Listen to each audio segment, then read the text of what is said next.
Hey everybody, it's John Ricard, and we're here with Camera Work Podcast number 23. I'm joined by two people today, Ray Tamarra, who is our co-host every week. Hey, what's going on, guys? Thanks for listening, checking us out, and hopefully you get a lot of good stuff. Right, and we're also joined by Michael Loccisano, who is a Getty shooter, is that correct?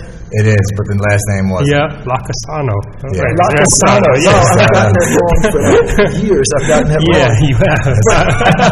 But you're one of the people that, like, if I shoot an event, which I don't do a ton of event photography, but when I do, there's some people, like, when I see them, I'm glad, because I know I can be, like, joking, and I can have fun, and I just feel good. Like, I feel like they're not going to be catty to me, or I'm not going to be fighting them in any way, and you're one of those guys. And for me, there's not that many of them, because I don't know that many people. That's cool, man. The feeling's mutual, man. Ever since the film Magic Days. There you go, right? From way back in the day. So I'm always glad when I see you at a shoot. Just like, say, Soul Brothers, another one. I'm always glad when I see Soul, because I know he's going to be cool, and, you know. Yeah, that's nice to hear. You know, they say you could break relationships down into two, you could break them down into two different, realms, either, toxic or nourishing, I guess. And that's, there's sometimes you go see, there are photographers you go out there and you see, and you're just like, and that's it's just not going to be fun, and when I see you, I'm glad. But let's run through our weeks first. Like, I always like to do that. Ray, why don't you start? Give us an idea of what you shot since the last time we were speaking on Camera Work. I mean, well, last week, because that's what I remember, is a lot of Letterman stuff. Like, I've been doing all the Letterman arrivals, and who was there? Lizzie Kaplan, Tom Selleck, not big names at all. I can't even remember. But that's the stuff that I've been doing. That's been the main thing. Letterman stuff. Right. All Letterman stuff. Right. Michael, what's the last few things that you shot in the last week? I actually make a list when we started, because it's always hard to remember, right? By the time we put you on the spot, it just becomes like one long shoot. But so Friday was pretty cool. Princess Victoria of Sweden is in, and I guess America has an interest in her because she married an American, and she's beautiful, and she's always well dressed and whatnot. So she was at the United Nations, and we did 3 different photo ops with her, me and a few other photographers, and it's always cool being over there, because it's the UN is in its own respect, it's the top of a pyramid. I've never shot there. I've never shot there at all. Yeah. I mean, you have to have special credentials to get past all that. Yeah. Well, you can get past without them, but it takes longer, and there's you could do either events there, which a decent amount of people get the opportunity to do that. But then there are things which I did on Friday where you're like walking through the hallways, and like you're seeing people that are in some way or another making the world spin. Yeah, they're like powerful people. Yeah, there. It's ridiculous. What else did you do in the last week, 10 days or so? A couple weeks back, I did Nickelodeon Kids Day, World Kids Day, or something like that, which it's pretty cool. It was in Prospect Park, and basically it's centered around having kids stay active and get off the technology and whatnot, and that's cool. Get their Yeah, I should have had my daughter there. Yeah. All she does is Netflix. It's amazing. Really? And I always think of how I used to read when I was young, and my daughter will read when you make her, but her free time is spent with Netflix on the iPad. And then I say, well, wow, would I have been reading if I had an iPad back then? Did I only read because we didn't have this amazing iPad? Or did I really love reading? That's a tough question. I think I would have been reading, but that's a tough question. And reading in books. And no, I love reading on the iPad. I won't read a book anymore. Really? Yeah, I don't want a book. You know me, though. No, I don't care. Yeah, I know. You're like Mr. 1977. Right. That's my birth year, man. It's a good year, the year of the snake. That's a good year. Every time I see Michael, I always see him with books. And I usually, he's leaving the job and I'm getting there because he's inside or something like that, but I always see a book in his hand, carrying with the bag, and he's just off to do the next job. Right. Yeah. Now, give me an example of another thing you shot in the last couple of years? Because we're just trying to get a sense of what you do. You're a Getty staff photographer. Correct, yeah. Right, how long have you been staff with them? Well, shooting for Film Magic, they were bought in 2007. That was July 2007. So I was under the Getty umbrella, but I was still shooting for Film Magic as of July 2007. January 2009, they moved me to Getty. Okay. So in some respects, were you staff with Film Magic as well? Yes. And how long were you? When did you start staff with Film Magic? April 2005. Oh, okay. So it's like 8 years ish, I guess, that you've been full time. Well, essentially. Yeah, I had a little short stint shooting with Patrick McMullen actually too. Before that. That sounds good. I was a full-time photographer for him for about 6 months. Okay. And before that, I was a part-time photographer for about 6 months. Right. But give us one more thing that you shot. Sure. I shot a gun buyback in Old Bridge, New Jersey. Basically, the way it works at Getty is, the 3 editorial divisions are news, sports, and entertainment. I'm an entertainment staffer, but I like shooting news, some news, and so I kind of made it my business to go about picking up some news assignments here and there. Now, it's very church and state. Right. It's very separate. I'm an entertainment staffer. It has nothing to do with sports or news,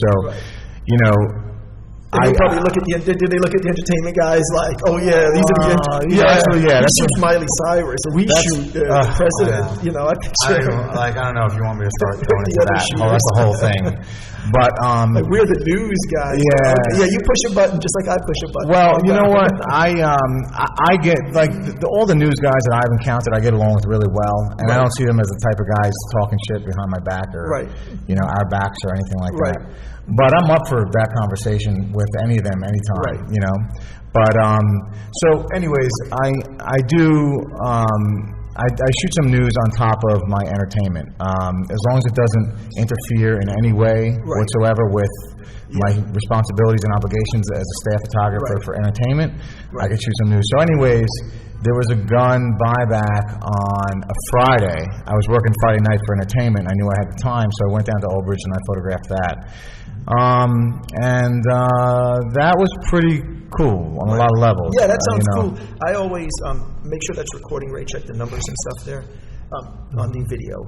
I always wish I could shoot something important, because I always laughed at my entire career. You could delete every photo and there's not one important photo from 25 years of shooting. It's all just rappers of the moment and but listen, man, you're doing what you want to do and you're making a living doing it. You know what I'm saying? It'd be cool to shoot something that is a little more the important greater good. Just bought a Cadillac. Yeah, the greater good. I hear you. Yeah, it'd be cool. It's so true. Something like that's that's why. That's one of the reasons why I try and mix it in a little bit. It's a challenge, and I like to put myself up for it. Sometimes jump off a cliff, see if I can fly type of thing, But I do like I love shooting the entertainment. Oh, I love it too. Yeah, that's fun. While you're shooting the people you see on TV, the people you're buying the records of or listening to the music. Yeah, I think it's great. But for me, the last few things I shot, I did some stuff at Fashion Week, which I saw you there, and you were shooting backstage too, I guess, because I only did the backstage area, but I was doing video, so that was kind of cool. It was kind of fun. I don't do that much video, kind of moving more into that. So I was following this nail company, Zoya, and we interviewed all the people getting nails done. So that's kind of cool. Corporate, right? Right. And then we did, and then I did this. What is this thing called? Run-tin, Fee-tin? That I did with Soul Brother and Ray. They were these people running on the West Side Highway. It was running for charity. And we all shot that together. Yeah, well, that's greater good. Listen, corporate gig. It was a corporate gig. It wasn't a news gig. Yeah, but you're promoting that, and that's important, man. People got to see those pictures. Yeah, it was something at least, But that was kind of cool. But one thing that was mildly interesting there was, so I'm supposed to be in the pace car, they called it. This is the car that's going to be ahead of the runners. And I'm supposed to be in the car. It's like a hatchback, and I'm shooting the people running. And Soul Brother, who's kind of running the organization for me and Ray of shooting this particular gig, that's my only job. It's you got to be in the pace car. So I'm standing there waiting for the pace car to leave, and it's not leaving. And I keep walking away looking for other shots because, you feel antsy and restless, I should be doing something. Absolutely, man. So I keep walking away, coming back, walk away, coming back. And as I come back one of the times, the guy has opened the door, he started the engine, he's getting ready to drive the car. I literally go running like an Indiana Jones movie or something. I go running, I jump in the car, manage to get in the car. Just as he starts driving the car, I'm hanging out the hatchback as he drives. And the crazy part was, as I picked up the camera to shoot, there's no battery in the camera. It fell out in the process. But the point that I thought was interesting was, and we talk about this quite often on a podcast, the difference between a professional and an amateur, because it can drive you crazy sometimes that there are so many amateurs that, like, I don't know, are like, say, nervy enough to take certain jobs on, or don't have any fear of, like, taking on assignments that are beyond them, which I personally think is odd. But the battery's gone from the camera. That was D3S, and all I did was I reached over, grabbed the D3 that's on my shoulder, switched to 2 lenses, and shot. It didn't delay me 5 seconds that battery was gone from the camera. Oh my God, thank God you had a second body. That's a second body there, but that's how it should be. That's part of the mark of a professional. I should have had 2 cameras right there ready to go, and then when we finished that whole run, I looked, found it, the battery had fallen in the car at least. It was all buried under a seat, and I managed to retrieve the battery. But that kind of difference between pro and amateur is always interesting to me, and I was glad that I did it properly. But you know, it's also, you know, you could spin anything on, you know, being pro, because it's also, you know, being pro could also mean, you know, you want to be lean and mean. You only want to have one body and one lens, because if you have one lens, you're going to make it work with one lens. That one I wouldn't have. One body would have killed me on that one. Yeah, true. That battery was gone. Right. Wow. But I'm always amazed at how I see people who like they're 6 months into photography, and then like their Facebook page is like Bob Smith Photography. I know. It's amazing, you know, and I just think that's the kind of thing people should be aware of. Is like aware of it, yeah. You know, have that second thing ready to go. Don't let these things even be a bump in a road. Yeah, you know, well, like when that battery falls out. You know what? I feel like back in the day, and when you say back in the day now, it's about like analog and film. It's a lot more complicated. Right. Or complicated in a different way. Things were much more difficult and complex, but maybe not more complicated. You know, it was like there were boys and there were men, and then you know, like the ones that got by, you know, who really loved photography, who really wanted to do it or whatever, you know, they became men or whatever. And then the other ones just fell off. Now it's like, you know, if the boys don't become men, they just still stick around there, you know, so there's just... Yeah, it's something that you can pretend to be real on Facebook. You can get a million likes. And there's photographers all over the place. Yeah, it's no work. But you're someone who, to the best of my knowledge, does do a decent amount of personal work, because one of the ways you and I started talking a lot was over Leica, because you've got a film Leica. Which one do you have? I have an M4. No, I have an M2 and an M6. Right, okay. And it was an M6. A lot of stuff with that. Like, I remember you were one of the first people I ever walked with who was, like, shooting on the street. Right, I remember that. That was coming from, that was around here where you were parked. It was BT and we were walking. Yeah, but you were parked around here. Oh, no, I'm sorry. You were parked up there. Right, and we were walking and stuff. You took me to towards Lincoln Tunnel, whatever. Right. Yeah.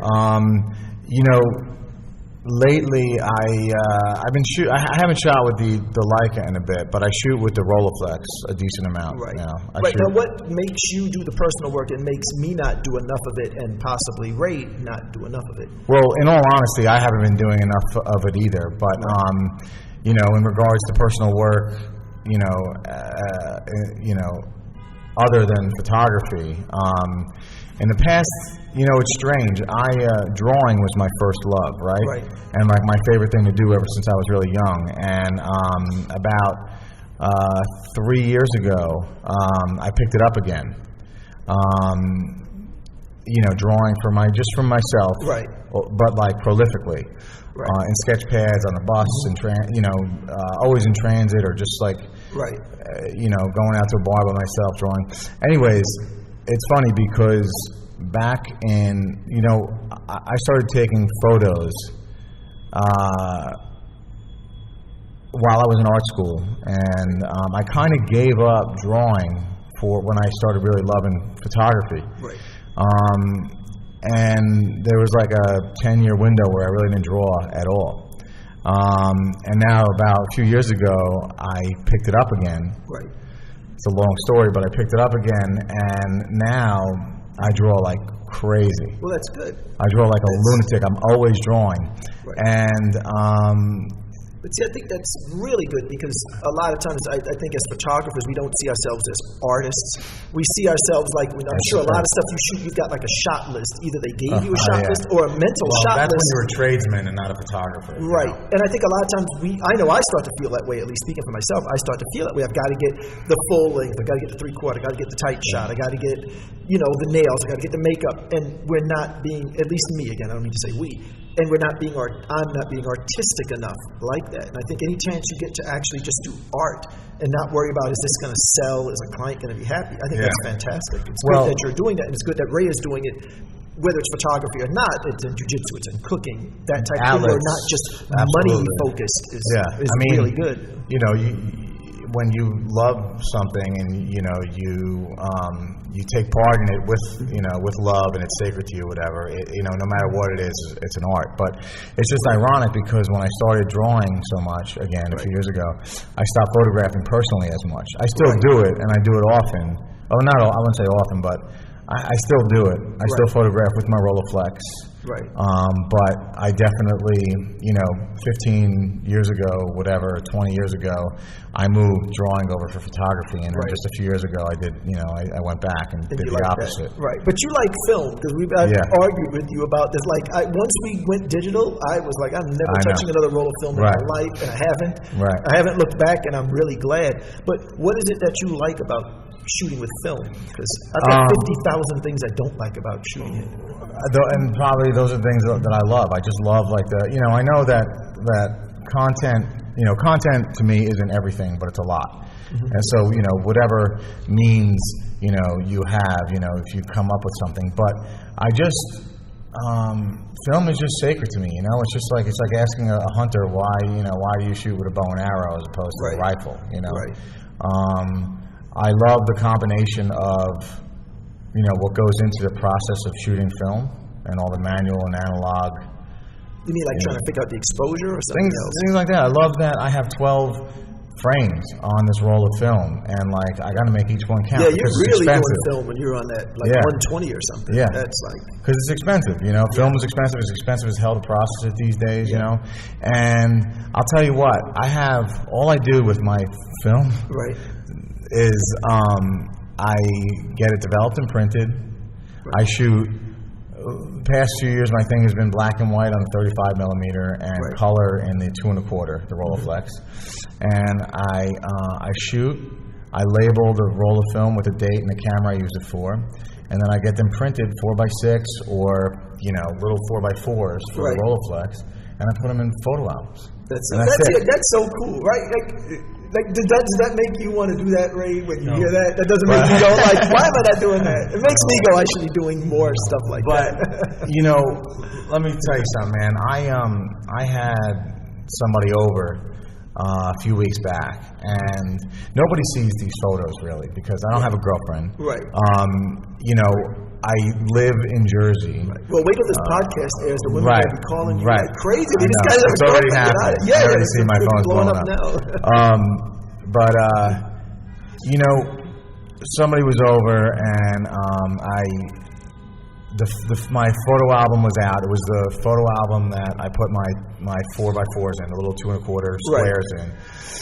And I asked if she wanted to see it. She was like, sure, whatever. And she's a photographer, and she looked at it, and she was really she was blown away, because she'd never seen that side of me. Right. Talking about, getting the full lengths or whatever, I'll do that. And then, once I have what I need, I'll go and I'll try my very best to do things that I want and things that are going to help me learn and whatever. Right. Go a little bit outside the box. So she's seen that side of me, but she's never seen, something different happens to a photographer when they only have 12 frames on a roll. Yeah. That's kind of one of the problems now. We can just shoot endlessly, thousands of frames, Yeah. But it's good that you're able to keep the love of photography, even though how many days a week do you shoot Getty? What is the typical hourly day? You do 5 weekdays, and you're starting at what time and finishing at what time on an average day? I mean, it could be any of the 24 hours a day I start or finish, but typically, I'm shooting from 6 to 9 or 10. 6 a.m. to 6 p.m. to 9 or 10 p.m. But you do Say it again. That's short. Then you're doing 6 p.m. to 10 p.m. Shooting usually, yeah. And in the daytime is basically free. Yeah. Oh, okay, that's not bad then. So you do mostly evening stuff. You're saying. Yeah. That's when the events happen. So That's all the entertainment stuff. But it's in the evening. Right. And I would say again, that's if I were to bet, if I didn't know what my event was in 2 days, right, and I had to bet on times, when would it be? I would bet on 6 to 10. Right, it's evening. It could be I could have an event. I could be working editing until 2 a.m. and then have something at 8 a.m. the next day. Right, it happens, but normally it's mostly evening. But look at it. Let me ask you this question, okay? And we're not talking about Getty when I say this, but as a photographer, there's different roads you could take. You could be a wedding photographer. You could be a portrait photographer. You could be fine art. You could be nude. You are an event photographer. Like you say, you're covering events for the most part. Is that an accurate description? Even though I hate the way that sounds, it's true. I don't know what to call it then. No, you're right. I mean, you could call it like an entertainment photographer. I hate the way that sounds. Event photographer, press photographer. Whatever term we use for it, here's what I want you to do for a few seconds, okay? You're going to do both sides of this. Convince someone, me or whatever, to pursue this type of photography. Give me a few sentences on that, and then convince me to not pursue it. Okay. I can do it first if you want as an exercise, but if not, you can do it if you don't get what I'm trying to say. I'm asking you to give us kind of the checks and balances. Right. And so convince me to be an entertainment photographer. Let's call it that. You're talking staff like me? That's up to you if you want to get into staff, because staff to me is just a money part of it. I mean more in terms of what you're shooting and what it's like to work day to day in it. I mean, it's convince important. me to do it. Okay. Go first. Convince me to be an entertainment photographer. All right. First of all, and listen, this is I'm not really like a big money guy. Right. But that's where the money is. That's it. That's what I was going to say. As far as in the pie chart, that's the biggest piece. Right. There's the most for everybody. Because nothing beats a shot of whoever's hot now. I guess Miley is probably one of the hot shots now. Right? No, it's the shot, but it's also the opportunity for sales. And that's what people are running. Like they'll run a news story. And the thing with news, like I'm a contributor at Getty, and I can't submit any news, and that's fine with me. But I'm submitting entertainment shots because it goes all over the world and it gets used multiple times in perpetuity. Right. So there's an opportunity to make money. Whereas in the news shots, news is timely, so it won't necessarily be that in demand 2 weeks from the actual when it but then with the celebrity, they'll do that stuff like the mini haircuts of Miley Cyrus. So if you shot her with the long hair, that can run at any point, even though she's got the short hair now. Yeah. Right. But continue, Michael. Go on. So money for the most part, news is temporary, entertainment is forever because things are always happening to the same people in the stock shots. Keep convincing me to be an entertainment photographer. There's the money, which is great. Yeah. I'll tell you what's great is, you don't have to take it so damn serious. I love what I do. And I take it serious. In other words, like I'm going to do my best. But it's kind of it's like a really like liquid kind of dynamic out there with the entertainment. It's like I don't know. Me and the people that I work with, we get along. It's a cast of characters. Right. And we party and we have fun and we have fun and we have fun. And that's, it's because I don't want to go I don't want to go to the Middle East and have my mind bent, I don't. Yeah, you admire those guys, but I'm like you. I never once looked at James Matchway, whatever. I want to do what he's doing. I'm like, no, I don't want to do that. I like doing news, but I don't want to have something that's going to eat me from inside out because I know the way I am. I'm not. I wouldn't be good for that. I'm a very emotional person. Things definitely get to me. But so the superficiality of it is actually a strength for you. That's a good thing. That in some ways, like I said before, it's almost not that important in a way. I wouldn't call it superficiality because I think that downgrades what we're doing. There's a certain thing that you have to do when you do entertainment, I agree. And you don't necessarily have to put that it's something that you can leave at the office. Yeah, exactly. So, exactly. I mean, you don't have to be invested in the stories like some of the news guys or some of the embedded photographers. So, I mean, I can just, if I don't shoot next week, if I don't shoot the person next week, I'll shoot them the next time. Yeah, and if you miss the shot or whatever, it's at first it'll get to you and then it'll dissipate. It's not life or death. It's not. Can you give us one more? Think of one more reason. Give me one other one to be an entertainment photographer. Well, all right. I'll tell you what, I'm going to give you 1.5 because one of them stems from what I was just talking about. It doesn't get like your nerves things aren't getting in your way. Like your nerves aren't getting in your way because because you're able to take it a little bit more lightly, and because of that, you're able to. I think I'm able to work better because I'm not like it's not a constant weight as far as my subject matter. It makes me, more free. And then, look. Right, you see those pictures where, it's like a starving child, and they'll be like, well, what did the photographer do after he took the picture?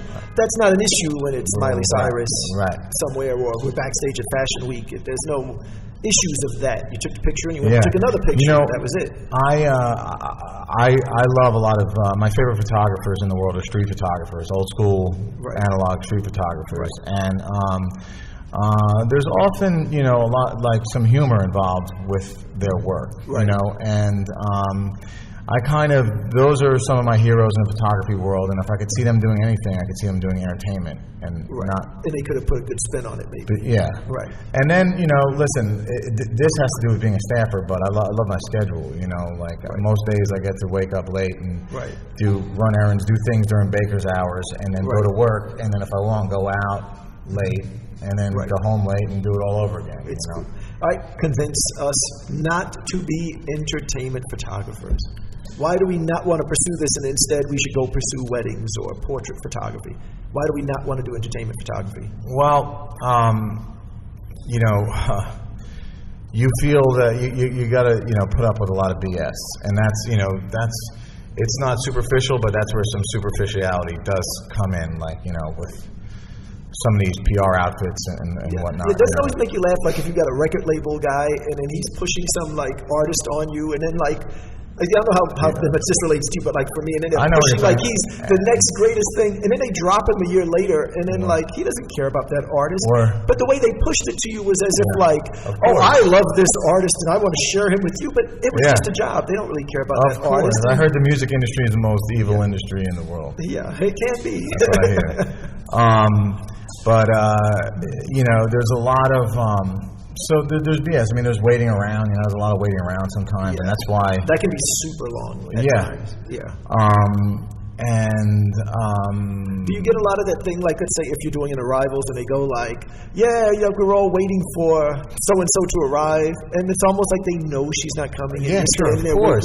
We'd have to do the same thing if we were in their positions, but absolutely.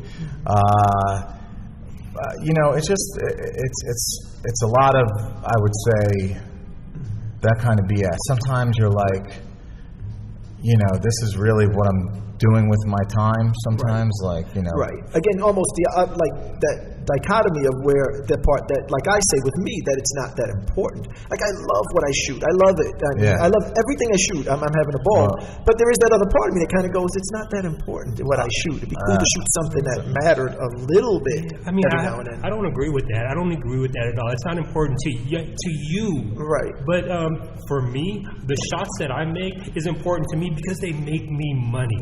And that's important. And anything that can help me live the life that I want, that's very important. And I also wanted to add that, and you mentioned it, the entertainment photography, the stuff that I do, it is a trade. Because you have to create the shots that are going to... There's more photographers doing this than anything else, so you got to beat them out to get the best shot. And I noticed that you have to really fine-tune your craft. You have to know the craft. You got to be really good. Yeah, you need to be really good at it. But it's not even that. It's the shots that you have to make, or the shots that are going to sell over. No, when you see a guy who's good at doing entertainment photography, anybody who's shooting the right events for the Gettys and wire images, those guys are really good photographers. They're nailing shots that are balancing fill flash with daylight, or they're shooting in arrivals or red carpets. They're shooting in 2 or 3 seconds. They've replaced studio photography in so many ways, because you look at those pictures in us in life and style, they're perfect. The skin tone, the hair detail, those pictures are amazing in there, and they're often getting better stuff than I'm getting in my studio in terms of like hair detail. No, those guys are all fantastic photographers, and the same as paparazzi, which we've talked about before. I think the paparazzi guys are great photographers. The gunslingers. I can't nail a shot of somebody getting out of a car walking into a building. I'd be like, well, let me check my aperture. Like, they're gone. I could never nail that shot. Like, it's ridiculous. I'll tell you, the number one thing is that, I'm a pretty opinionated guy, and I guess that's one of the reasons why, I'm here right now. But a lot of it just has to do with the culture of the subject matter, and whatnot. And I guess that makes me probably better at what I do, because most of the time, there are times when I get semi-starstruck or whatever, where I'm just kind of in awe. Yeah, that could have been in a category, I would think, right, of why you'd want to do it, right? Because it is fun when you love Kate Upton or something, and then you're standing right next to her, you're like, get out of here. Like, that's her, You're right. But that shouldn't be a reason you're doing it, because if you're susceptible to being starstruck, that's going to get in the way. But yeah, you're right. It is really cool being, where we are sometimes. But you look back at a concert and everybody has a worse seat than you, and you're like, I know, man. I know. I was running around the UN the other day, just running around. I probably went to the UN in like 3rd grade or something, but I've never been to the UN other than that. And that's cool. And you might have even been in some room that nobody gets to see in the UN on that tour of the UN. You don't get to the room you were in or that hallway that you were in. Like, that kind of stuff is amazing.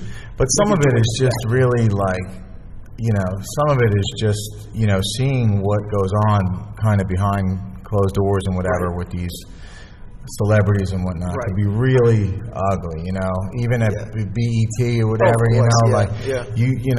oftentimes you're seeing puppets, just straight up puppets, they're puppets to their stylists and their managers and their it's amazing because the artists come and go, but there are publicity people that I started dealing with in 1998 that I'm still dealing with. They're still there, the publicity people, but those artists, they're gone. I remember Motown pushing 702. Oh, come shoot the 702 video. We're gonna let you shoot 702. All of it. And where's 702? They're gone, but those publicity people are still there. So sometimes you're witnessing that, and it's not that pretty, that whole aspect of it. I mean, you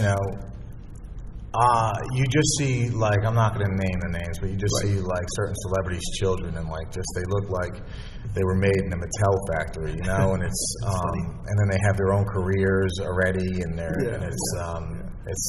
when they tell you you're shooting Justin Bieber's new artist or something, you're like, it's like, it's crazy. But on a completely different note, there was something that I thought was fascinating, and I meant to email it to you guys, so when we have this conversation, it wouldn't just be me talking. But, so they re-released Nirvana's In Utero album, which came out 20 years ago, I think. Wow. It's 20th anniversary, it's that old. It came out in 93, I guess. And included in the super deluxe version of the album is a letter that Steve Albini wrote. I guess that's how you pronounce it. Do you know? He's the producer. So he wrote a letter to the guys directly in Nirvana saying, I want to produce your album, and this is my master plan for producing the album. And when you read this thing, it is fascinating on so many different levels, because when you think of yourself as an artist, as a photographer, and I think, and again, a lot of times I'll say maybe I'm just talking about me, whatever. But a lot of times, we come into the picture and our attitude is sort of like, hey, just tell me what you need to do and I can do it. If you need it shot this way, I can shoot it. If you need it shot that way, I can shoot it that way. Whereas he came in with this letter that he sent to Nirvana so clearly saying, I have a vision for how we're going to make this album. He was just laying it on the line, this is what I do. If you agree with what I do, that it's going to fit Nirvana, then hire me. If not, then don't hire me, because I'm not going to just be a puppet and do whatever it is you think needs to be done. I'm going to follow my vision. It was that's really interesting. Or, nor am I going to make you my puppet. That's what it sounds like. Oh, God, he had, and this is the other thing, this is the other point that I wanted to make, and I wish I'd sent you guys this letter. I think another thing we do as photographers a lot of times, like we fight for our rights. Like we make sure that we're not doing, say, a job that's work for hire or something, or that, we're going to get lunch, but then we don't look out for anybody else but ourselves. We're just making sure that we're taken care of. And I know, like, as photographers, we'll ask a model to sign a model release that gives up all the rights to her pictures. But we wouldn't sign a similar release ourselves for that shoot. She's coming out for a free editorial shoot, and we own the rights to sell that image commercially. And I've had models sign 1 million of those releases, and I'm proud to say I've never sold the pictures that way, because that wasn't what she was expecting. I don't utilize the power of that release. Right. But we often don't care. We just care about ourselves. But it's interesting when you read the letter. Like, he was trying to look out not just for himself, but he's looking out for the band. Like, he's talking about money and royalties. He says, for example, how normally a producer gets points on the record, so they get a percentage of the sales. And this is what he wrote. He says, I do not want and will not take a royalty on any record I record. I think paying a royalty to a producer is artificially and is, I don't know what that word is, I can't read it from here, is indefensible. The band write the songs. The band play the music. It's the band's fans who buy the records. The band is responsible for whether it is a great record or a horrible record. Royalties belong to the band. I would like to be paid like a plumber. I do the job and you pay me what it's worth. And I just thought that was fascinating. You know what I mean? Because he was looking out for the band. He was looking out for his client. He wasn't just looking out for himself when he's trying to get the job. He's saying, I'm not going to let you overpay me. I'm going to make sure I get the right amount of money. And it just blew my mind, the entire letter. Well, he's sticking by the golden rule, Right. Treat other people. Others. Right. Yeah. The way you'd want to be treated. But I think, it's so rare. Yeah, totally. I try and do that, but as humans, we're all hypocrites, Yeah. Yeah. But I would urge you guys, like anybody listening to this, go look at that letter and see it like as a model of how to, again, not be afraid. And the other funny thing was he was fighting for the integrity of his own work, and he said he doesn't want his work remixed. That, once he produces the record, then you leave it alone. Don't let some kind of suit come in and change it. And sure enough, he finishes the record. The record, I don't know if you know the album, if anybody listens to In Utero, but it's a super noisy, aggressive, almost punk album that the record label wasn't happy with because they wanted something like Nevermind, which was more commercial. So they went and they remixed the 2 singles from the album, All Apologies and Heart Shaped Box. Even though his original letter, from day one, he said, I don't want my work remixed. Just leave it the way I do it because I'm an artist.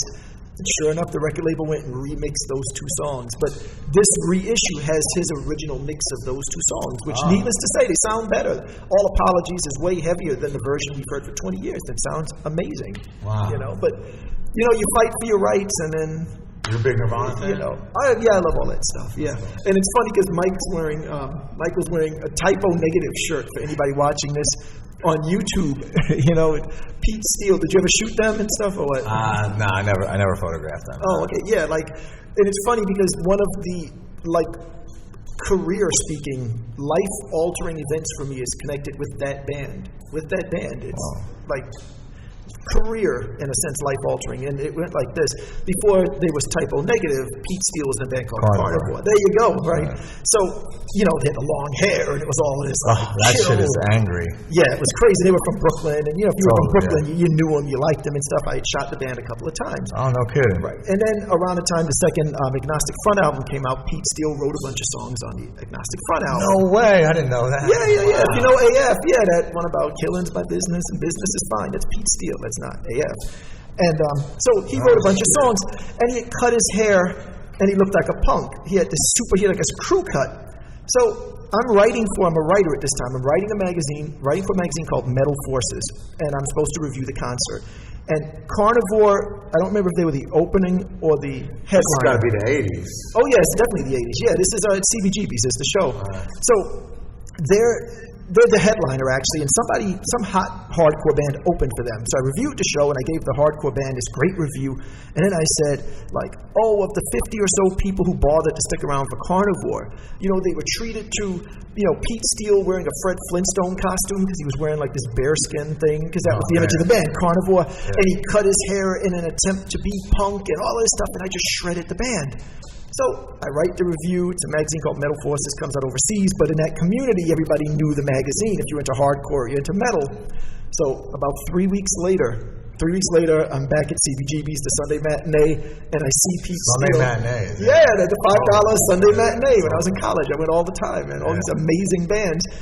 And I went up to him and I'm like, hey, I'm John Ricard. I wrote that review of you guys in Metal Forces.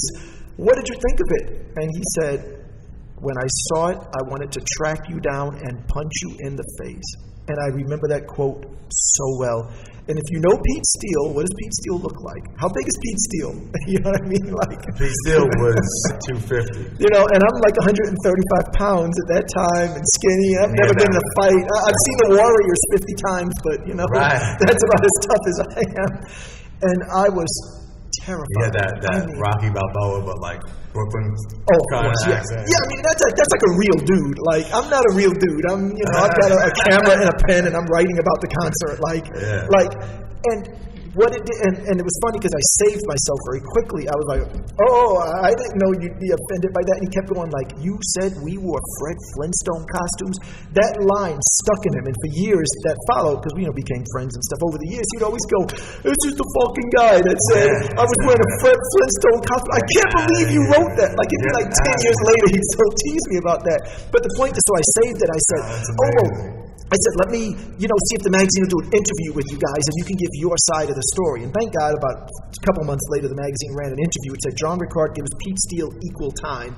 And we did an interview with him, and it saved. But here's the part that it affected me, and I'm being 100% serious now. This affected me. I was writing before I was a photographer. Affected me for 10 years, seriously.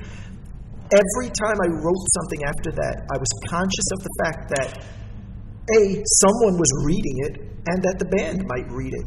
And it changed the way I wrote forever. Prior to that, I was young. I don't even know what age I was, but I was young.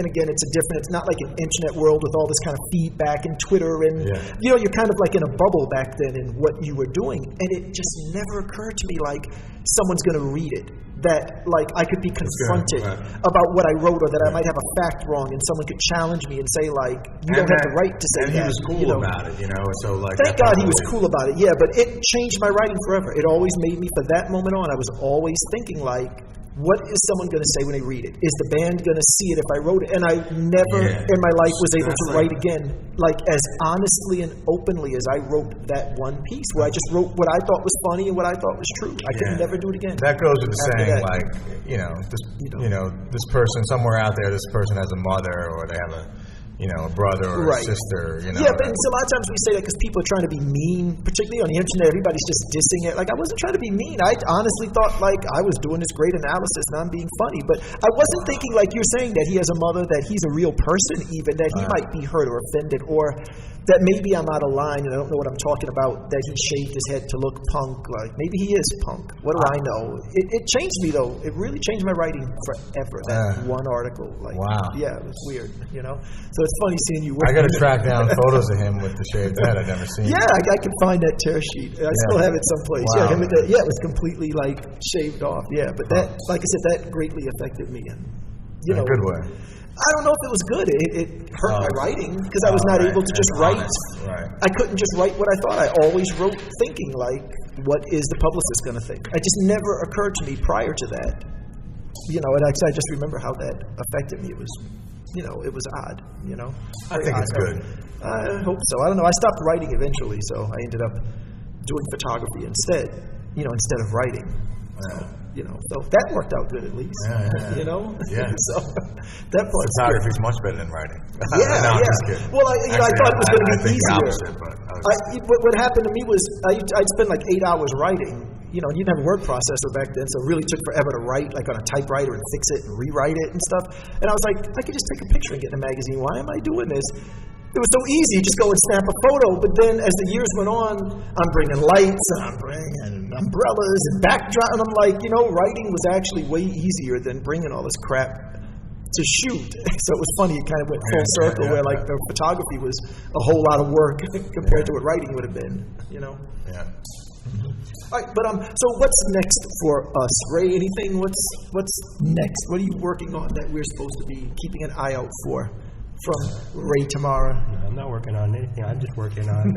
I think what I'm trying to do is continue making money on photography and expanding my skills. So I want to learn how to put in a wood floor, be a mechanic, fix air conditioners, whatever. Because I think that the photography, I know you guys are a lot more passionate about photography, but I want to be prepared so that if the photography money stops, then I have a backup plan and a plan that somebody will be able to utilize the skills that I've acquired. Right. I know for me, I've kind of almost stumbled into that a little bit, which isn't on purpose, but I'm teaching a kids' jiu-jitsu program now 2 days a week at this like private school on the Upper East Side.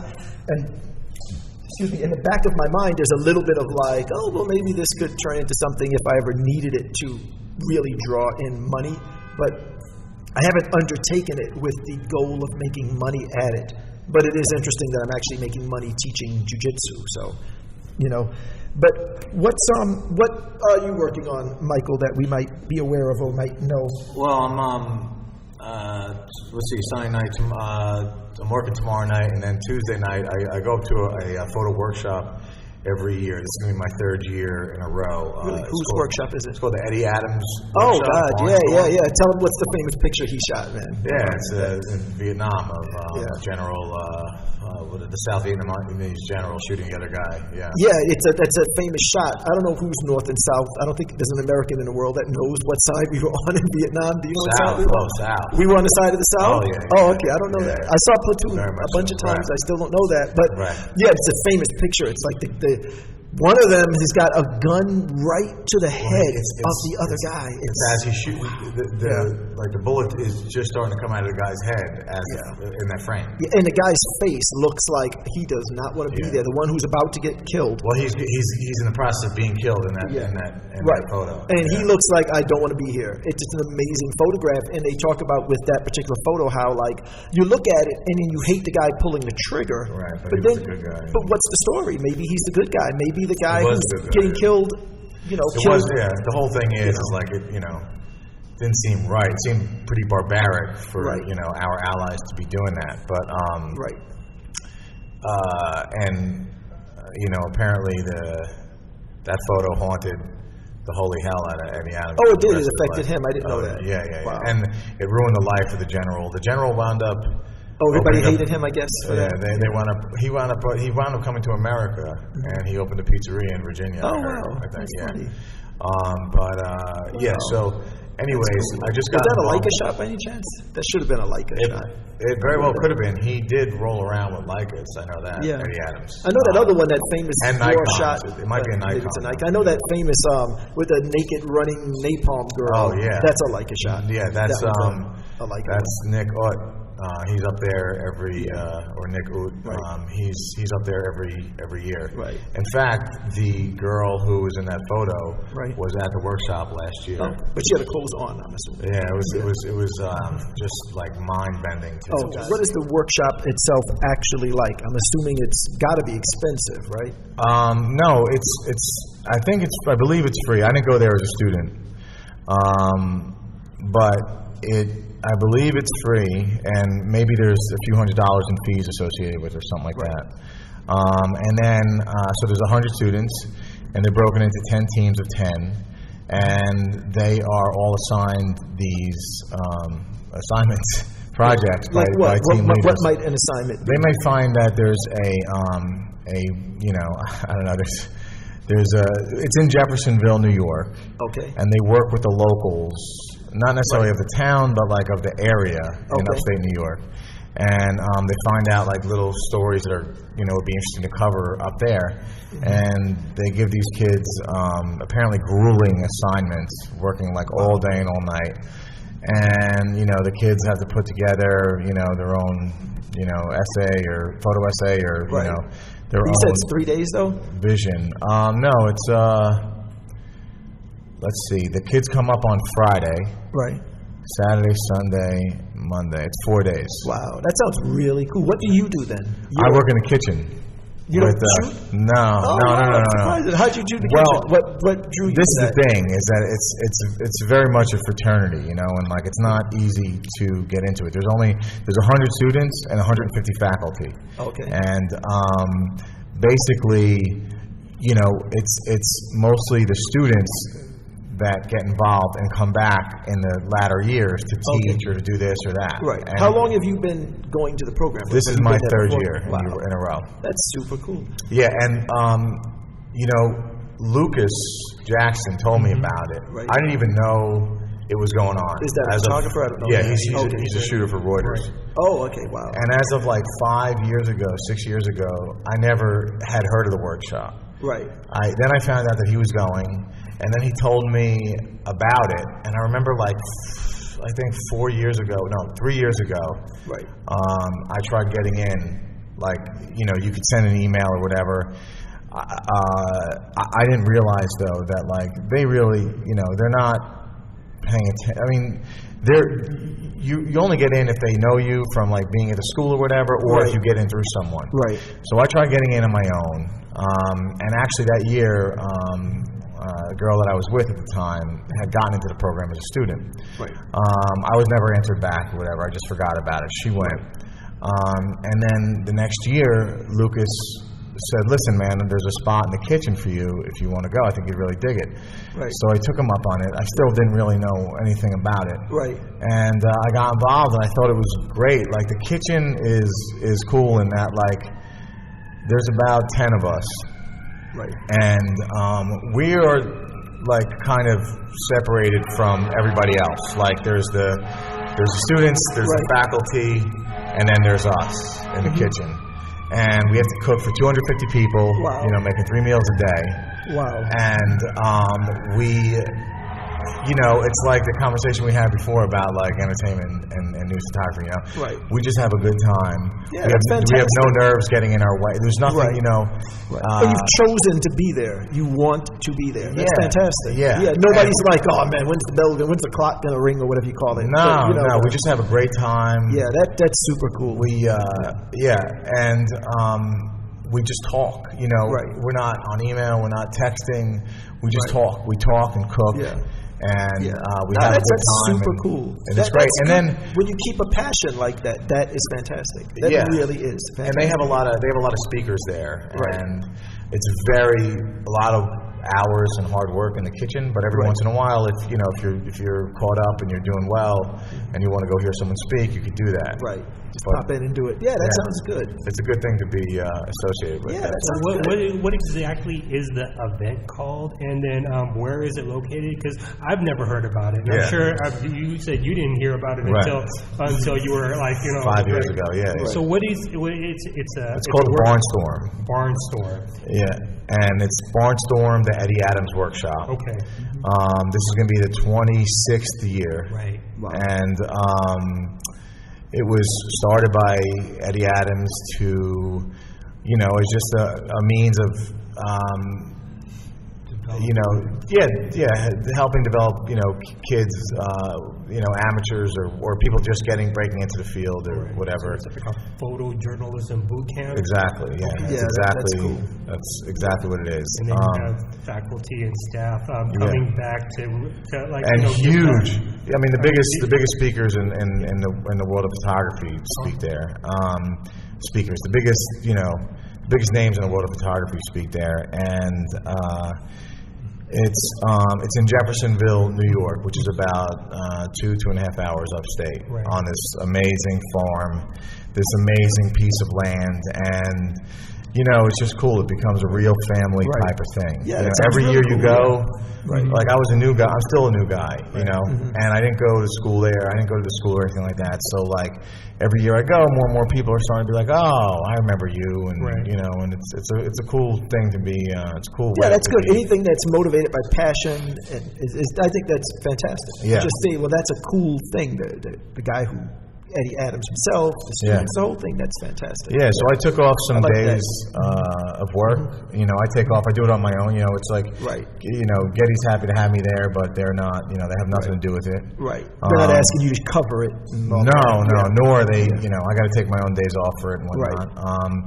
So I usually go up from Thursday to Tuesday, but I'm going up from Tuesday to Tuesday. Oh wow! And that's coming up this week. Bunch of time. Wow, that's great, man. Enjoy that. That sounds really, really cool. That's what I got going. I love that. I like when people are passionate about what they're doing, and I'm glad that I've never lost that in my own photography either. Like, I'm always excited when new cameras are coming out, when a new shoot or a new thing. Like I just got video gear finally, but after putting it off for so many years, I'm excited to like shoot different video pieces now instead of just photos. I keep that passion, and I'm happy that I've been able to do it. And I love when I see other people that way, and they're not just going like, business sucks and fuck this, and you know, it's like, that's not what I'm saying that you want to see when you run into the guys that I like. Like, I like when I see you somewhere, and it's not going to be that we might joke a bit like, oh yeah, you know, here we go again. We're joking, but we know we like why we're here. We've chosen to be here, and it's fun. So that's fantastic. Wow, well said. Cool. Thank you, man. That's cool. Keep that up. I appreciate that. But so we're gonna wrap. If you want to find me, Instagram is the best way. Even though I get really lazy with it, and I think this whole last week I didn't post a single photo. But mine is just John Ricard, JohnRicard. Ray, what's your Instagram? I have an account, but I don't use it. I do this to him every week because I know he's really not into it. Participate in that, but what I want to do is I want to thank some of the students at the Academy, Eric, Purple Belt, Youssef. They check out the podcast. Yes, Marcelo and Garcia they definitely enjoy what we talk about. So hopefully this is more meat for the brain for them besides the jiu-jitsu, which is just as good. And then you're just going to catch me on the street, or you can see my pictures on Getty Images. I take a lot of celebrity pictures, and you can catch me at Marcelo Garcia's. And on a quick side note, it is amazing there that it's so much like an academy. Again, it's people really motivated by passion, but it's not like a gym. It's like there are people like studying, and there are people practicing and drilling, and they go home and they look up on the web how to do a technique, and they're studying Marcelo's website. It's an amazing thing to be around that, and that's that energy that you want to be around. Even though they're trying to choke you out, they're doing it with the best of intelligent intentions, you know? Yeah. So, Michael, where is your Instagram?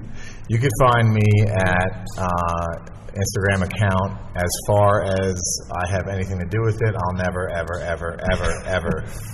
have Instagram. Right. And this is why I phrased it this way, because I know with Ray, he doesn't care about it, and you don't either. And I haven't been on it in like a week, but really quick, why is it that you're not posting your food and your train trip and everything else all over Instagram? Why not?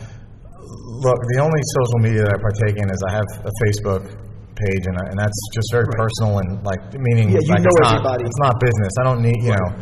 If I was a freelancer, you know, I would, you know, be using it for business purposes, but I don't, because I'm not a freelancer, and it's just personal and fun for me. Right. But I have certain reasons for Facebook, and I have fun with it. But as far as Instagram goes, I just think it's like another thing dumbing us down, and I partake in a lot of things that dumb me. You've got enough of those. Yeah, and you know.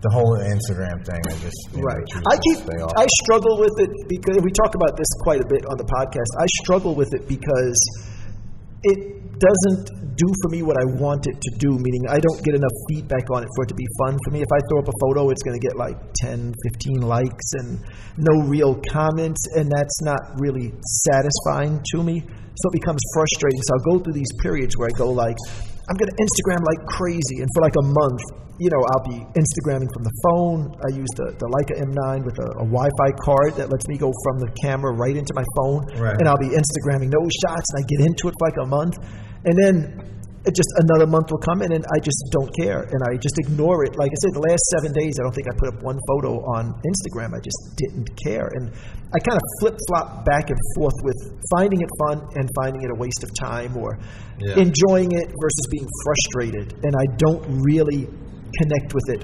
properly. You know, when I think about it, I think the two main reasons that I don't do it is because, first of all, you know, I photograph for a living, and I photograph a lot. Like, you know, I photograph personally with my analog cameras, and I do that a good amount, and I love that. I want to leave some time and some room to actually enjoy and experience things without having to think like a photographer. Right. You know, that's A. You know, and B, I just see too many people in this world that are like this all the time. Holding that iPhone. And I get I do get so irritated by that I'd be, I don't know, it wouldn't really make sense for me to also be to join it. I always feel bad for the little kids that like every time they do something remotely cute or even not cute, somebody screaming like, "Stay there! Look here! Hold on! Let me get the camera right! Hold on!" And get together. Look, and you're like, could we just let the kids do whatever they were doing without stopping them constantly to tell them to pose? I definitely scale back on that. But really, last thing I'll say is I do love though this app called 1 Second Every Day. I heard about it from this podcast. So the podcast works for me if no one else. Ray told me about it, and it's an app called 1 Second Every Day. You shoot a video clip every day, and you use the app to edit it down to 1 second to represent every day. So your month turns into 30 seconds of video, and I love that app. I do it every day that I remember. I'm constantly forgetting, but I do it every day that I remember, and it's very personal, a little bit like the way you said for Facebook. It's where it's just for me. It's my daughter. It's my wife, and a lot of the clips are repetitive, but it's the stuff I care about, stuff I want to remember, stuff I like. And I share it on YouTube, but when I put that up, I don't care if anybody looks at it and comments and likes, because I know those clips are for me. And I think even if you're not into Instagram, you might want to look into 1 Second Every Day and see if it connects with you the way it connected with me, because I really like that. And I picture doing that forever. I don't picture ever stopping 1 second every day. Well, you could apply that to other things, like, you know, taking one photo every day. You know, of course. I know that. You know, that would be the same thing. That'd be easy too. You just get that shot, what captured that day for you. Yeah. What's the special thing that you want to remember from that day? And if you went 3 days and there was none, maybe looking at your life going, wait a minute, I'm not living right because I can't find 1 second out of this day that I want to remember. Or maybe you are living right because you're just too busy enjoying and experiencing things and taking part in things and not photographing them. Right, you're like a dog. He's not thinking about, how's my life? He's just like, hey, this is great. I got a bone. I got a backyard. And, So sometimes we don't have to be that self-aware of it. Maybe we can just enjoy it. All right? But anyway, Michael Loccisano. I've been pronouncing your name wrong for like 10 years, man. No one's corrected you. No, nobody. Where are you? You only mentioned your last name a couple of times, and I was like, maybe I got it wrong. No. Anyway, do it for me. Loccisano. Say it for me. Michael Loccisano.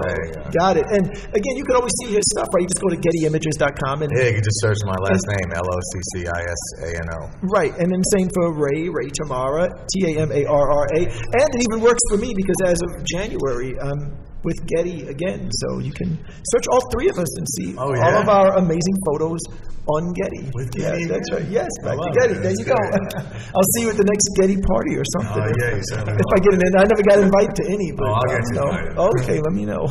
Okay. I got your invite right here. I'm sure. All right, guys, that's it. Thank you. Bye-bye. Cool. Thank you. That was great, man. Thank you for doing that.